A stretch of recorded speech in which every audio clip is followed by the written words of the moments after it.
So, I want to make this video for people who own the PlayStation 2 with the firewire support in it. My PS2 does not have firewire support, but the new wLaunchELF and OPL, I believe, has firewire support. And I just want to talk about the importance of updating your OPL and the ISR fork of wLaunchELF that supports exFAT. I found these cheap enclosures. Now, this is an Elite Pro version, and it's not really cheap.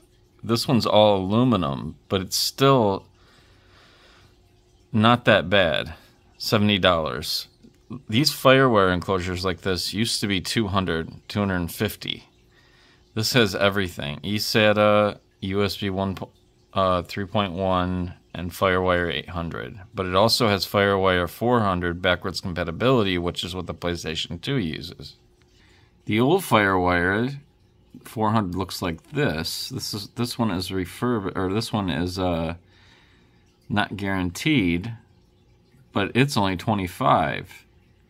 Here's an open box one for $50. I was hoping somebody maybe already has an enclosure or even a camera that will act as an enclosure that they could use on their PS2, and would be willing to make a video on it. The ISR version of wLaunchELF supports exFAT, and USB 1.1 and the MX4 SIO flawlessly. So I'm hoping that somebody will make some videos on the firewire support, because I was thinking about getting one. I just wanted to see a review on it.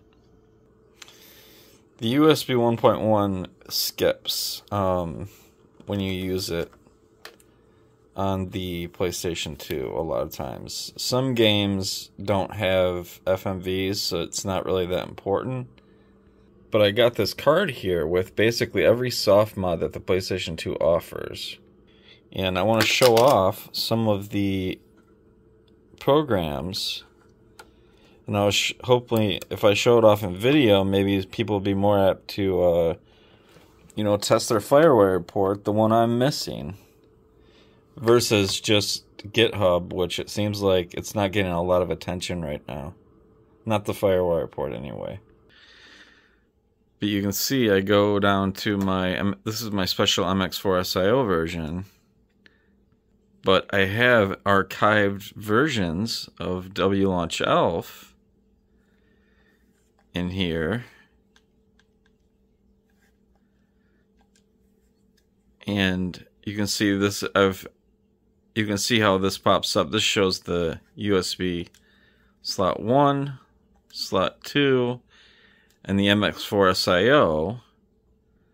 But if I had a FireWire port, what I would do is I would launch this. See, this is the wLaunchELF with ISR fork. See in the upper right, that's what I'm running.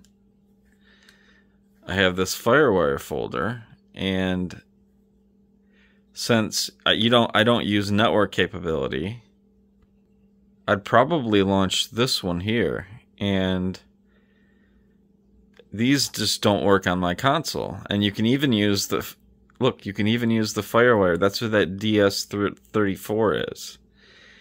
And I just haven't seen any. It seems like this isn't getting any love. And I've checked on GitHub. There's nobody doing any videos on any of these.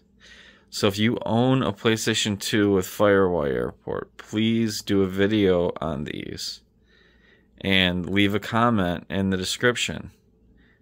Because all I know is the MX4 SIO is working great, and the exFAT support, see, that's what this card is. And that's one thing I forgot to mention in my other video, is this Samsung. I own every single SD to micro SD adapter you can think of. This Samsung one works the best so far. This isn't formatted special. I just formatted this through Windows, and you can see when I plug this in the MX4SIO, this fork of wLaunchELF works amazing, and I can only imagine the same results with the firewire. You can see when I go down to the DVD folder, I have, 8 GB files right here, the God of War and God of War 2, and they show up no problem, and they play no problem in OPL as well, and I just use the regular fork of OPL. So I just wanted to make a shorter video on this point, and I was hoping that somebody would try to play games off the firewire port. And that's the port that is right here on your PlayStation 2, and it looks like this, S400, which in theory should be the fastest input on PlayStation 2. But I'm finding them for all different prices. Everything from $25 for ones that are, beat up to $100 and more. So I was just hoping that somebody would try one out and make a video to see if, I know that wLaunchELF supports it, but I want to know if OPL will run games. Anyway, please comment if you have one of the models with the firewire support. There's really inexpensive adapters you can get, and you can get cables as well that will go from the micro, it's called iLink, to the standard firewire 400. And that is going to be the native, but I believe that iLink to 800, which is the square adapter, is normally backwards compatible as well. So anyway, it should take very little research to find that out, and I'd love to see somebody have one function. Anyway, thanks guys. Bye.